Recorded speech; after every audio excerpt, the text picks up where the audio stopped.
Ako po si Sister Karen Tamayo Balderrama at ang aking butihing asawa na si Brother Gilbert Glenn Balderrama.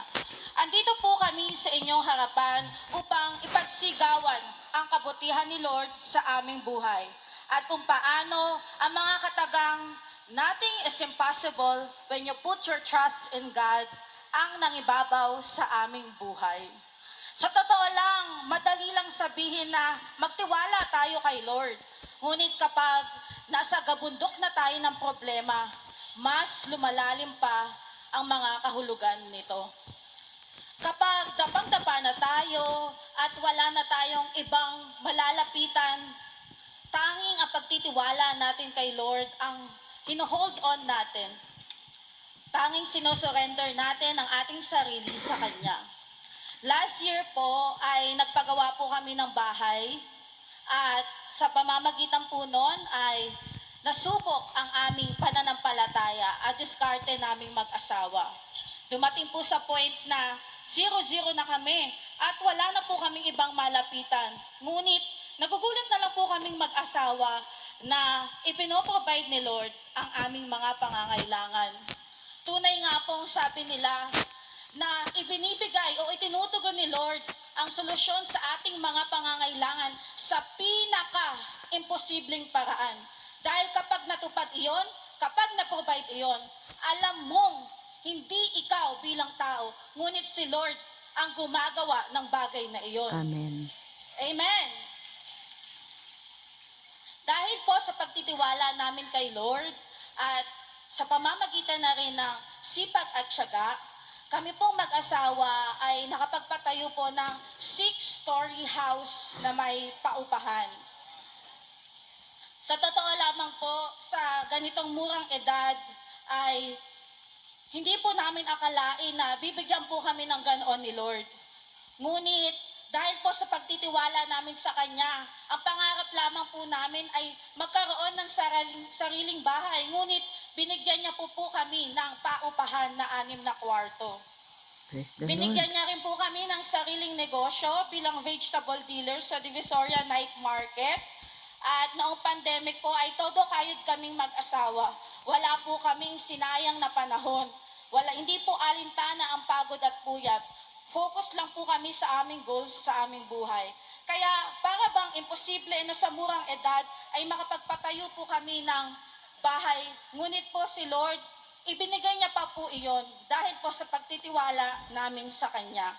Kaya mga dear brothers and sisters, kung kayo man po ay nakakaramdam ng gabundok na problema, kung nasa tingin ninyo ay parang dead end na, lagi niyo pong tatandaan na ang pagmamahal at biyaya ng Diyos ay endless. His love for us knows no end. Amen. Minsan tinatanong natin si Lord, Lord, ang laki naman po ng pagtitiwala niyo sa amin. Bakit niyo po ibinibigay sa amin ang ganitong katinding pagsubok? Ngunit alam ng Diyos na may purpose siya. At sa pamamagitan ng yon ay mapapatatag ang pananampalataya natin sa Kanya. Kaya kung paano siya nagtitiwala sa atin, ganoon din tayo magtiwala sa ating mga sarili na malalampasan natin ang mga pagsubok sa buhay. Dahil kapag nagtiwala tayo, nagkaroon ng pag-asa, kikilos tayo at magkakaroon ng solusyon ang ating mga problema sa tulong ng ating Panginoon. Malabo man sa ngayon ang mga dahilan kung bakit dumadating tayo sa mga pagsubok na ganito, ngunit naniniwala ako, soon, maiintindihan natin ang lahat ng ito kung bakit tayo iniligay ng Diyos sa kalalagayan na ito. Kaya kapag may problema, wag natin tatanungin, Lord, bakit po? Lord, bakit ako naghihirap? Bakit ako sa dinami-dami ng tao? Lord, bakit ang bigat-bigat? Bagus tanungin natin, Lord, paano? Paano natin masusolusyonan ang lahat ng mga problema sa tulong niya? Paano tayo makapapamuhay ng ayon sa kalooban ng Diyos? Huwag nating questionin ang mga plano ng Diyos. Bagkus, ipagkatiwala natin sa Kanya ang ating buhay. Kasi the moment na magtiwala tayo sa Kanya, sinisigurado ko mga brothers and sisters na bubuhos ang mga biyaya. Kaya naman, pinasasalamatan ko ang ating butihing puning lingkod na si Brother Mike at ang kanyang buong pamilya sa pagkahasik ng binhi ng pananampalataya sa ating lahat. Sa pamamagitan ng faith na ito ay natuto tayong magtiwala ng buo kay Lord. Sa pamamagitan ng faith na ito ay nakapamumuhay tayo ng ayon sa kalooban niya. Kaya Brother Mike, I would like to take this opportunity to say thank you to you sa pagpapaaral sa amin ng libre sa kolehiyo. Ang College of Divine Wisdom po ay naging instrumento para mapalapit ang mga kabataan sa salita ng Diyos. Hindi lamang po knowledge ang itinuturo sa paaralan na ito, kundi divine wisdom na galing kay Lord.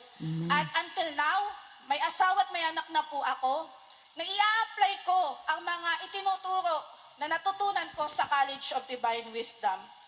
Rest assured po, Brother Mike, na hindi po nasasayang ang mga effort niya sa aming kabataan, na magpapatuloy po ang pagpabahagi ng Diyos para po sa mga tao.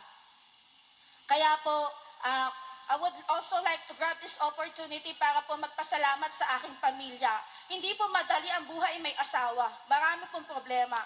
Pero nang dahil po sa kanila, nagiging magaan ang lahat. At nagpapasalamat din po ako sa mga tao na tumulong at patuloy na ginagamit ng Diyos sa aming buhay. Maraming salamat po sa inyo at ang Panginoon ang bahalang pong magbalik sa inyo. Muli, magandang gabi po sa inyong lahat, and to God be the highest glory. Amen. Purihin ang Panginoon